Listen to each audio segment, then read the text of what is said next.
Vamos discutir hoje a questão do valor. Das vezes anteriores aqui, eu procurei, digamos, confrontar a comunicação com aspectos, com outros tipos de abordagens, se fosse a economia, a sociologia. Na verdade, a questão do valor, eu vejo o confronto do valor com a mídia atravessar a questão da cidadania. Quer dizer, do ponto de vista político. Então, toda vez que nós fazemos essa associação, mídia e cidadania, a atitude, digamos, quase que imediata, é sempre a de você pensar a mídia como uma parceira natural dos direitos sociais do indivíduo. O que são direitos sociais? Não são a mesma coisa, os direitos civis.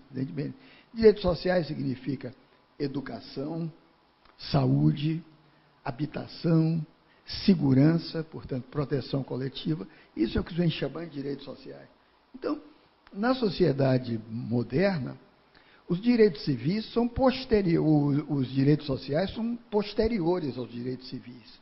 Os direitos civis significa representação democrática, liberdade de expressão. Ora, se nós nos restringimos ao caso brasileiro, qual é o foco gerativo desses direitos sociais? Tanto educação, saúde, habitação. Eu diria que é certamente a Constituição Federal de 88, uma Constituição, sem dúvida nenhuma, importante, que pegou esses direitos que já estavam na Constituição anterior, mas transferiu esses direitos do capítulo da ordem econômica, isso estava no capítulo da ordem econômica, na Constituição anterior, para o da ordem social. Isso é um passo importante, porque isso não é alguma coisa a se definir apenas em termos quantitativos e econômicos. Eu acho que isso particularmente lhe interessa aí pelo que você acabou de falar aqui, né mesmo? Então, reinterpretou o que era da ordem econômica, o que pertencia à ordem econômica, como direito universal de cidadania. Um outro estatuto, portanto. Ora, então, o conceito de cidadania se amplia, e se amplia na direção disso que eu vou chamar de valor, se amplia como apropriação social de bens coletivos. Então, cidadania não apenas como a representatividade política do cidadão, como os direitos de liberdade de expressão, mas a cidadania no sentido de uma apropriação de bens, uma apropriação social de bens coletivos. Então, essas coisas, educação, saúde, habitação, são bens coletivos, tipo de bem coletivo. Ora, mais uma coisa, sabe, é o formalismo dos direitos, nós bem sabemos disso, e outra é o exercício efetivo desses direitos. O Brasil, que é um país da burocracia e do papel, é também um país dos direitos, da multiplicação de leis, da metástase quase que burocrática do aparelho de Estado. É um país de direito, é um Estado de direito. Bem, mas, ao mesmo tempo, o exercício desses direitos é que coloca problema. Porque, vejam só, ver como essa questão é importante. Momentos importantes da República Brasileira, da história do Brasil, da República, do Império, eu diria, dois momentos marcantes foram a abolição da escravatura, foi a proclamação da República. Você tem, desde então, leis, embora atrasadas, por exemplo, a abolição foi uma lei atrasada, foi o último país do mundo a libertar escravos, quer dizer, a alforriar escravos coletivamente. A abolição, por exemplo, é um fato jurídico inconteste, foi assinado, o Estado brasileiro assinou pela mão da princesa Isabel. Mas a abolição não extinguiu a forma social escravagista. A forma social continuou. Portanto, uma coisa é a abolição jurídica da escravidão, outra coisa é a abolição social dela. que é tão ou mais importante, principalmente mais importante. Então, cento e tantos anos depois da abolição da escravatura, a forma social escravagista persistiu. Persiste, aliás, com pequenas mudanças. Então, o que é essa forma social escravagista? É a maneira como os indivíduos, concretamente, subjetivamente e objetivamente, vivem aquilo que a sociedade dispõe para elas, em termos de regras, de normas, visíveis e invisíveis. Então, importantíssimo você considerar o que é a forma social ao lado dos direitos. Então, os direitos estavam aí, da abolição da escravatura para cá. Mas o exercício deles sempre foi atravancado por uma forma social que era e é escravagista. Portanto, para mim, a abolição da escravatura não acabou no Brasil. Não acabou, porque a forma social continua. Ela continua e forte. Aí, você diz, em termos de valor, nós vamos ainda entrar no valor, o que é que significa? Em termos de valor é o seguinte, que você tem dois tipos de liberdade. Você tem uma liberdade negativa e uma liberdade positiva. A liberdade negativa é o sujeito lhe subjugou, lhe prendeu, lhe amarrou e você se liberta disso. Isso é uma liberdade negativa. É um não. Você diz o não à dominação. Aquele tipo de dominação. Outra é a liberdade positiva.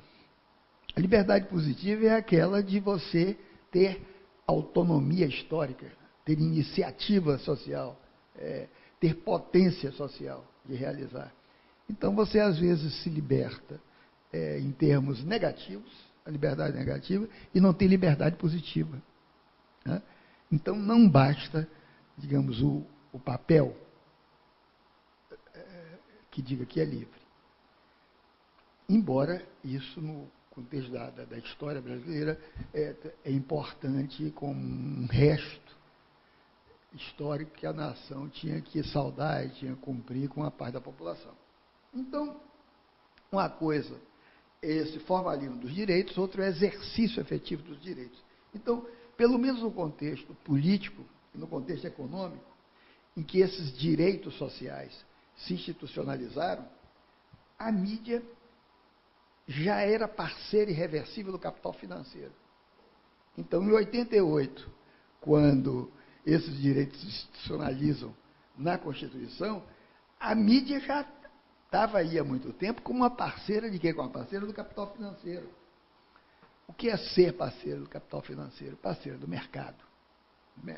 Portanto, e parceira também de um Estado empenhado em políticas de ajuste fiscal típicas do modelo neoliberal, esse Estado de hoje. Né?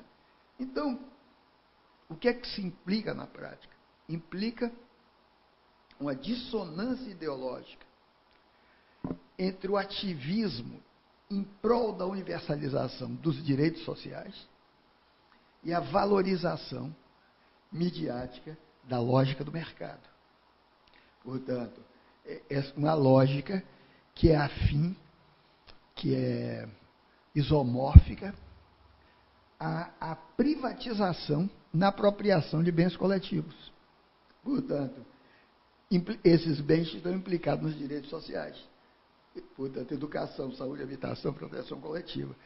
Se você vê o discurso, por exemplo, que em jogo, no momento, por exemplo, em que se muda o foco de governo, esse discurso de apropriação individual de bens coletivos é o que ocorre. Você extrai essa da cabeça desses indivíduos do poder, seja do Meirelles, do Temer, não sei o quê. O discurso é esse.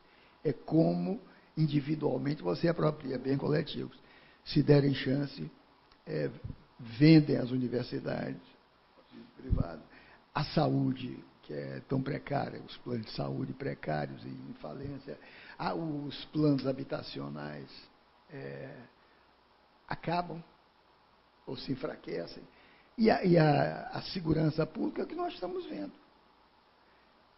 segurança pública que nós estamos vendo. Quer dizer, quando eu digo segurança pública, não é botar a polícia na rua, é efetivamente considerar estratégia de segurança pública que implica investimento em zonas empobrecidas, criação de empregos.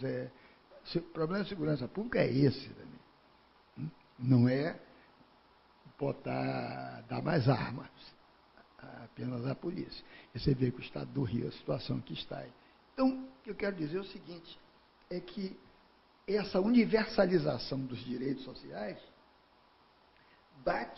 se choca, quando ela se institucionaliza, com a lógica de mercado, e essa lógica é privativista. É uma lógica que considera que os bens coletivos são importantes, claro, mas é preciso apropriá-los individualmente. Eu conheço gente que fez universidade, autoridade, gente que eu me dou, e não digo nada, os discursos que diz assim, preciso privatizar tudo. Privatizar tudo, desde a gente que diz, desde o Ministério Público ao Judiciário. Hoje no Rio, gente assim, de uma geração de 46, 47 anos, gente que está na liderança de determinadas coisas e diz assim, de privatizar. Então, e você pergunta, privatizar a universidade, as escolas, eu disse que não pode pagar, você perguntar. E para grande maioria da população não pode pagar a universidade, pode pagar a escola pública. Aí você estende a mão assim e diz uma coisa que é irrepetível, não posso repetir agora para o lugar. O povo que... Assim. Então, a consciência individualista se sobrepõe no espaço público à consciência solidária. E é essa consciência que gera condições desfavoráveis a quaisquer nova estratégia de institucionalização dos direitos sociais. Portanto, a cidadania que vai servir de referência, que serve de referência para essa nova qualificação histórica da existência, que eu chamei em vários de meus livros de bios midiático, de bios virtual, tanto eu dizendo no bios, que estou chamando de bios midiático ou bios virtual, é uma nova qualificação histórica da existência. É isso, é uma maneira de qualificar de outra maneira a existência. Uma maneira de dizer, olha, você só vale, tem valor, questão de valor, enquanto você é espelhado ou se espelha no mercado. Né? É uma lógica do espelho, uma lógica do espelhamento. Então, a cidadania, portanto, que serve de referência para essa nova qualificação histórica da existência, que é o biomediático, portanto, é basicamente a cidadania consumidora. É um tipo de cidadania. A cidadania do consumo. Então, o social passa a ser qualificado por capacidade de consumo. Portanto, e é isso que passa a definir a agenda pública. É isso que passa a definir a agenda pública. Quer dizer, é como se você resumisse na seguinte forma: socializar-se, entrar plenamente na sociabilidade é consumir.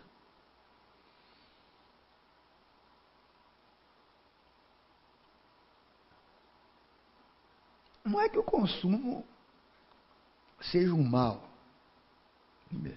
O consumo, eu estou aprendendo, como um novo território da sociabilização. Um território onde você faz decisões, onde você toma decisões. O problema, nós vamos ver, é esse território ser um território excludente, um território único.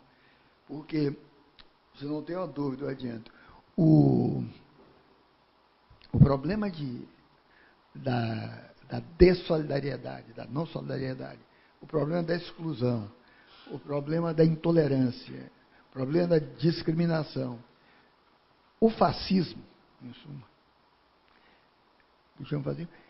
tudo isso é uma afecção da não relação, não contato. O nazismo e o fascismo foram fenômenos da não relação, de não se relacionar com nada, girar em torno de si mesmo. Eu ainda hoje de manhã estava numa reunião com as pessoas que não tem a ver com a universidade, pessoal muito de esquerda, que eu disse, olha, o fascismo, para mim, é uma afecção do espírito, além das condições objetivas e políticas em que o fascismo surgiu, o fascismo italiano, na Itália, o nazismo e as posições do fascismo, é uma afecção do espírito. É quando o espírito resolve que relacionar-se é demais. É um problema, você fica fechado no seu muro, na sua parede. Isso tem consequências históricas. O fascismo é isso. Por isso que eu posso dizer, né? A internet hoje, com todas as suas contradições internas, é um dispositivo fascista. É um dispositivo de tresandamento, de ver tresandar, digamos, esse sentimento que está implícito no fascismo, que é o ódio ao outro, que é a intolerância e o ódio covarde, escondido, atrás das máscaras, por causa da distância. Então, quer dizer que eu não uso a internet, só estou dizendo que isso está hoje na internet. Então, nós podemos assinalar, aqui nesse ponto, uma transformação da tradicional organização da sociabilidade republicana. Uma transformação na maneira como a sociabilidade se organiza na república. Portanto, o comum republicano, que a república tem um comum, esse comum republicano se investe, do ponto de vista do Estado-nação, se investe das formas do ordenamento jurídico e das fronteiras territoriais. Isso é o que nós, quando olhamos para a república, vemos. Ele tem fronteiras, tem um ordenamento jurídico específico, mas na angulação da sociedade civil, o comum republicano se investe da forma da esfera pública. Para a cidadania, para o cidadão, o comum republicano é a esfera pública. E o que é a esfera pública? Normalmente nós entendemos a esfera pública como um espaço de comunicação.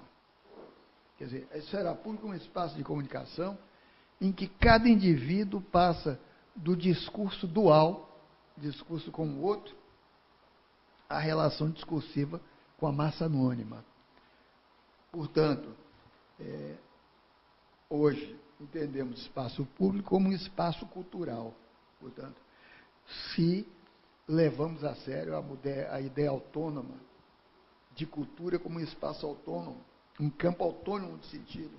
Portanto, a cultura é, na modernidade, se exige uma espécie de resposta sistêmica à fragmentação da unidade mítica tradicional. A unidade mítica era dada por Deus. É quando Deus, a ideia de Deus, como esse chefe político das almas do universo, vai desaparecendo na Europa, no século XVII, XVIII, e vai sendo reservado aos espaços individuais da fé. Você tem fé, tudo bem. Você tem crença, tudo bem. Mas ele vai deixando progressivamente, a não ser nas alianças da igreja com o Estado, vai deixando de mandar, de interpelar no espaço público os indivíduos. Isso que Nietzsche chamou morte de Deus. Não é o desaparecimento da ideia de Deus, nem de que Deus tenha morrido no coração e no espírito das pessoas. Significa o seguinte, o enfraquecimento da fala de Deus como chefe político no espaço social. Então, quando Deus, por assim dizer, se torna, Vátimo diria, débole, se torna fraco, não se torna mais a voz forte no espaço, a cultura aparece. A ideia de cultura ganha um lugar político. A ideia de cultura é uma resposta do sistema à fragmentação dos homens num espaço sem Deus. Porque é preciso endeusar a cultura, e não tenham dúvida que sem o cristianismo, sem a igreja, a ideia de cultura não teria a força que tem hoje. A ideia de cultura é antropológica, é da antropologia, ao mesmo tempo é uma ideia cristã, é uma ideia forte. E é uma ideia a ser preservada, não tem nenhum problema para ser cristã, mas é uma ideia cristã. A cultura toma o lugar desse Deus organizador no espaço social. Então,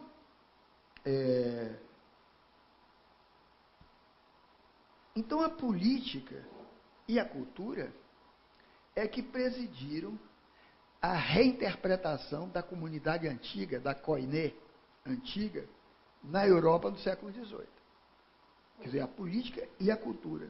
Então, a irrupção dessa realidade nova na história foi um dos efeitos da transformação das relações de produção, portanto, a Revolução Industrial, foi um dos efeitos da Revolução Industrial, que se alinhava com a expansão da democracia burguesa.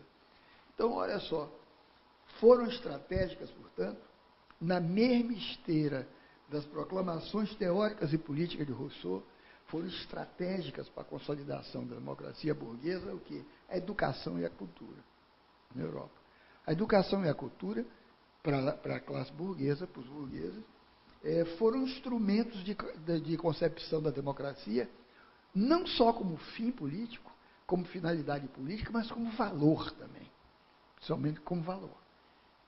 Quer dizer, como uma ordem que se justifica em si mesmo, uma ordem fundada no limite na dignidade humana, na dignidade do homem. É essa ideia que para mim, converge toda a ética. Toda a ética converge, no fundo. Você pode ver a ética aristotélica, a ideia do bem supremo, do bem em Platão, do bem ordenador, mas vocês pensam bem, e vocês olham para a ideia kantiana de dignidade, a democracia, na verdade, mais do que uma transcendência, é um valor imanente ao homem, porque a vida nunca se esgota em si mesmo. A vida de ninguém se esgota em si mesmo. A vida tende a ir mais além, a buscar fins, justificativas, e que não passam necessariamente pelo preço de mercado. Então, dignidade significa, isso está em Kant, digamos, todo e qualquer fim tem um preço. Toda e qualquer finalidade posta no mercado tem um preço. O preço se mede e se avalia pela equivalência. Digamos, se um preço de R$10 tem equivalentes de R$10, você pode trocar por ele. Não sei o que é com a inflação, qual é, mas tem uma passagem, um pão. Então, todo preço tem uma equivalência. Agora, há um tipo de fim, tipo de finalidade, que não tem equivalência. Portanto, não tem esse tipo de preço. Por que não tem equivalência? Porque se justifica em si mesmo, que não pode ser trocada por nada. Esse tipo de coisa que não pode ser trocada por nada, que para mim é o fundamento de toda a ética, é a dignidade humana. A dignidade é essa impossibilidade de dar preço aos fins humanos. Em si mesmo, a vida, o humano, justifica esse fundamento.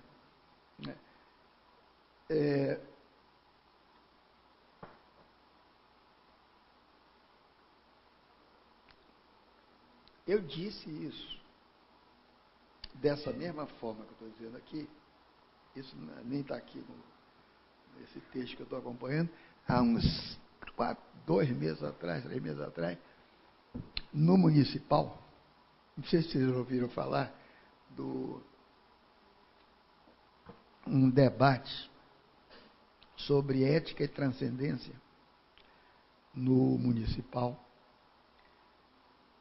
Eu acho que era um público católico, que eu não vi nem isso aparecer direito da imprensa, mas tinha 2.000 pessoas lá no Municipal, e o debate era com o ministro da Cultura do Papa, como é enviado do Papa, Cardeal Ravasi, que esteve aqui no Rio, e o debate era entre 2 pessoas da Academia de Letras e eu.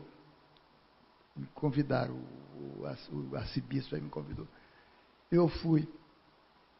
E, diferentemente das outras 2 pessoas, eu critiquei brandamente o tema mesmo, ética e transcendência. Que eu disse, olha, bem, só que esse cardeal Ravasi é preparado, tenho que dizer o seguinte,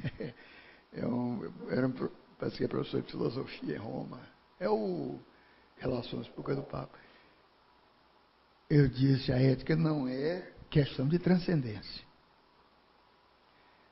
Se é questão de transcendência, é uma coisa situada acima da esfera dos homens, pode ser Deus, pode ser uma moralidade suprema, pode ser o civismo do Estado. Eu disse, se coloca dessa forma, vai acabar no autoritarismo, porque aqui, durante o regime militar, Eu disse, havia uma disciplina chamada Educação Moral e Cívica, que pretendia ser um ensino de ética, e por trás dela estava violência militar, violência de Estado. Isso deixou muito irado, né? Duas pessoas que escreveram livros sobre educação moral e cívica, que estavam lá. Eu disse, não, a ética não é da ordem da transcendência. Tem fins transcendentes, você pode chamar de ética. A ética é uma imanência. Ela é imanente à própria vida do homem. Ela não precisa da ideia de Deus. Não precisa da ideia de uma moralidade fora do humano. Só que ela é uma imanência dinâmica. Ela não é imanência eterna, colada. Ela é sujeita às transformações da história.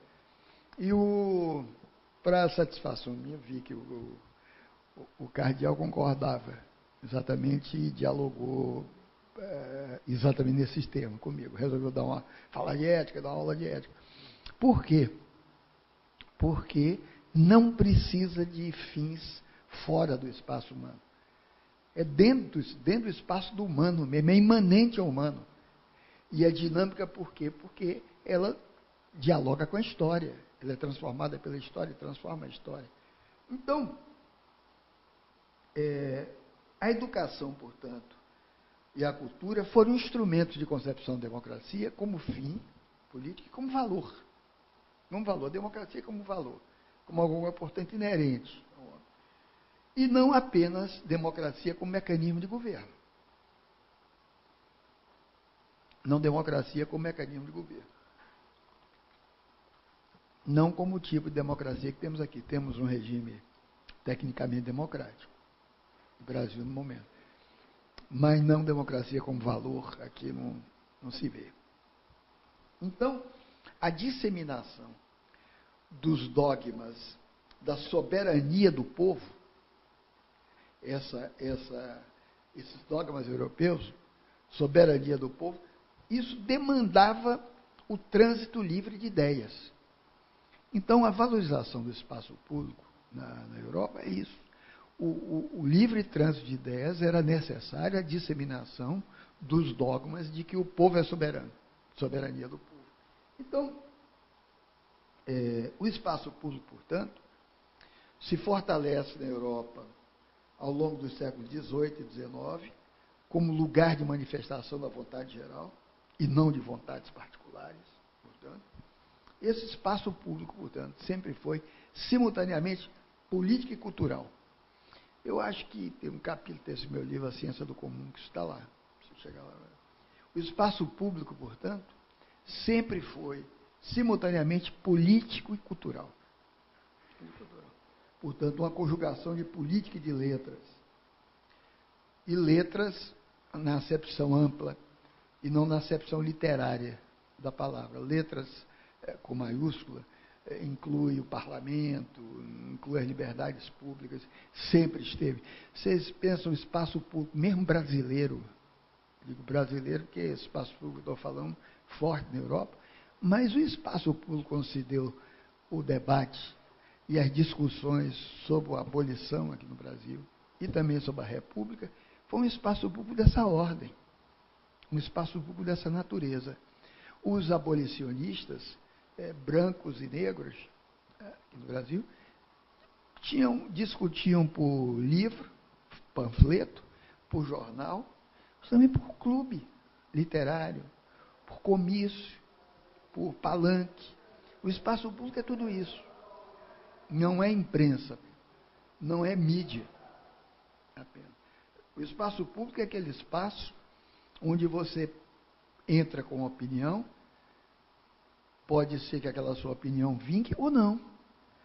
Pode ser que sua opinião vire de cabeça para baixo pela opinião do outro, a posição do outro. Portanto, mais do que um simples espaço físico, território, é como se fosse uma máquina de conversão de discursos. Né? Então, digamos, um discurso eclesiástico pode entrar no espaço público e virar um discurso político, né? Por efeito do espaço público. Ou um político pode virar religioso, por que não? Ou de qualquer outra natureza. Um discurso teórico, científico, pode tornar-se popular. Então, o que define realmente o espaço público, esse espaço público europeu, e que tem essa força ética de busca da dignidade, no caso da classe, de uma classe burguesa, é essa possibilidade que tem de conversão semiótica do discurso. Você entra com o discurso e vira outra coisa. Como possibilidade, necessariamente.